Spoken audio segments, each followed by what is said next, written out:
दोस्तों, स्वयंवर में आए सभी राजाओं और राजकुमारों ने क्रोध में भरकर तब यह कहा था कि स्वयंवर क्षत्रियों के लिए होता है। इसमें ब्राह्मणों के आने का कोई अधिकार नहीं है। यदि क्षत्रिय कन्या किसी क्षत्रिय का वरण नहीं करती है तो उसे जलती हुई आग में फेंक देना चाहिए। राजा द्रुपद अपनी कन्या का विवाह एक ब्राह्मण के साथ करवाकर हम क्षत्रियों का अपमान करना चाहते हैं, इसलिए इस राजा द्रुपद को मार डालना ही उचित है। इतना कहकर सभी राजा और राजकुमार द्रुपद को मारने के लिए दौड़ पड़े थे। सभी राजाओं को इस प्रकार क्रोधित देख राजा द्रुपद डर गए थे, इसलिए वह भागकर ब्राह्मणों की शरण में चले गए थे। द्रुपद को इस प्रकार भयभीत और राजाओं को उन पर आक्रमण करता देख भीमसेन और अर्जुन ने राजा द्रुपद को बचाने के लिए उन राजाओं पर धावा बोल दिया था। इस प्रकार अर्जुन और भीमसेन का सभी राजाओं के बीच घमासान युद्ध होने लगा था। स्वयंवर में उपस्थित भगवान श्री कृष्ण ने भीम और अर्जुन को उनकी युद्ध कला से पहचान लिया था, इसलिए उन्होंने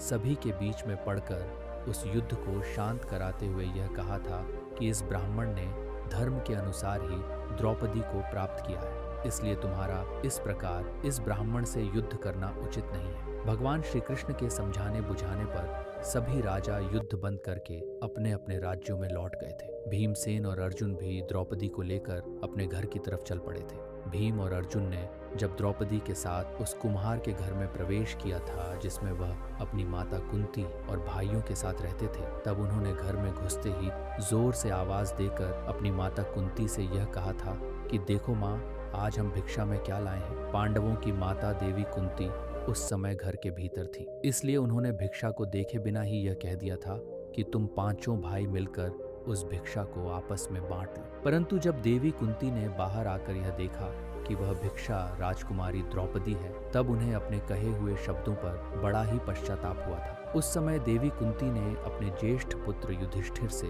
कोई ऐसा उपाय बताने को कहा था कि जिससे द्रौपदी को तो अधर्म न हो, साथ ही उनकी कही हुई बात भी झूठी न हो। देवी कुंती के अनजाने में कहे गए उन शब्दों के कारण सभी पांडव भाई चिंता में पड़ गए थे। लेकिन तभी युधिष्ठिर को भगवान व्यास की कही वह बात स्मरण हो आई थी, जिसमें भगवान व्यास ने पांडवों से यह कहा था कि द्रौपदी उन सभी भाइयों की पत्नी होगी। सभी पांडव भाई द्रौपदी के विषय में यह विचार कर ही रहे थे कि तभी भगवान श्री कृष्ण अपने बड़े भाई बलराम जी के साथ उनसे मिलने के लिए आ गए थे, परंतु लोगों को पांडवों के बारे में मालूम न पड़ जाए। इस कारण भगवान श्री कृष्ण और बलराम उनसे मिलकर शीघ्र ही वापस लौट गए थे। भगवान श्री कृष्ण और बलराम के चले जाने के बाद द्रौपदी ने देवी कुंती की आज्ञा से सभी पांडव भाइयों को बिठाकर उनकी लाई हुई भिक्षा को परोसकर उन्हें भोजन करवाया था। उसके बाद बचा हुआ भोजन खुद करके सभी पांडव भाइयों के पैरों की तरफ धरती पर मुख चर्म बिछाकर सो गई थी। जिस समय भीम और अर्जुन द्रौपदी को लेकर अपने घर आ रहे थे,